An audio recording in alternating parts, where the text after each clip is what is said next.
Thanks very much for coming in and talking to me. Thank you.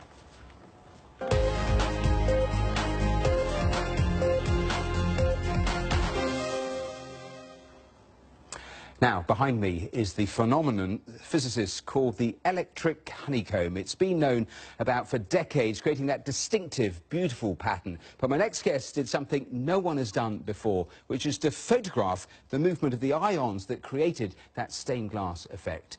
He's a 17-year-old student from Pakistan, and his work has just been published. Well, Shaheer Niazi joins me live now from Lahore, and congratulations. Welcome here to the programme. Now, listen. Your brain is bigger than mine, so in simple terms, just explain to me what you actually did and how you did it. So the phenomena basically works like this, is that we have a needle electrode and a plate electrode, and we have a layer of oil on the plate.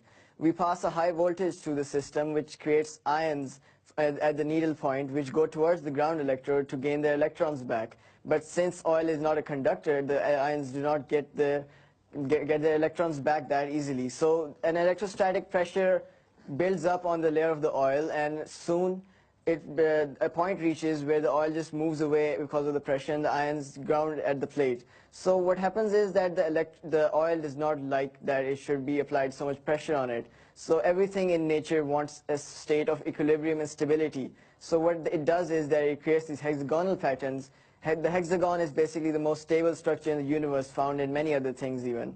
So then the ions pass most efficiently over there to the plate, and the oil also is more stable and has less pressure on it. So what I did in the imaging technique, well, that's what I want to ask you about the imaging technique, because I read you said that you included it, because you've been fooling around with it for a while, this technique, but you included it for the novelty factor. Did you think it might work? Yeah. It was an experiment I wanted to do for a long time. It's called Schlieren photography. It's called also dubbed as shadowgraphy.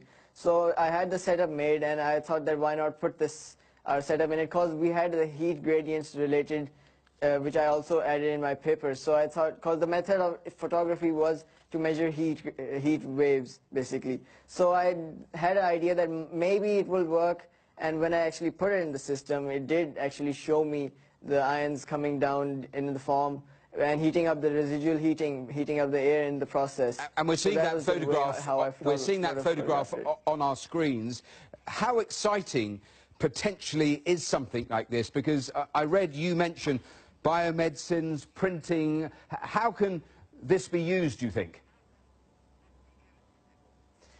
Exactly, like in biomedicine, we can use this like to supply a drug into a human body and then take it to a target organ without having it spread all around the body.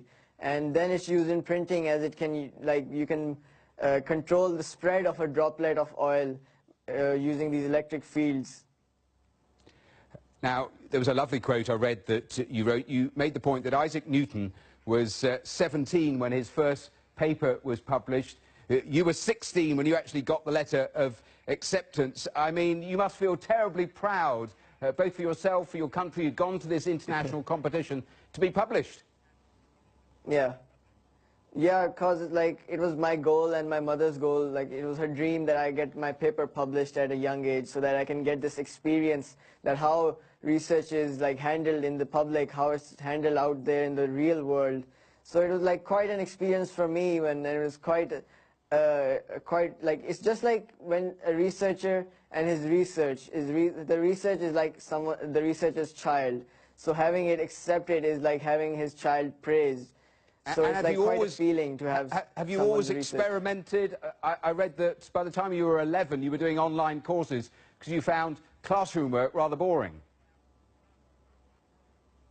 Yeah, because like we had to doing all the revision and everything, so like you're studying the same thing over and over again for some time. So your mind wants to do something else. It wants to do something ahead of what you're already doing. And I've had this drive in me since an early age. It was installed in me from my parents. They always used to tell me, think 100 steps ahead of others, and only then can you succeed. Well, Shaheer Niazi, thank you so much for taking time to speak to us on today's Global. Thanks. You're welcome. Well, he received that letter of acceptance.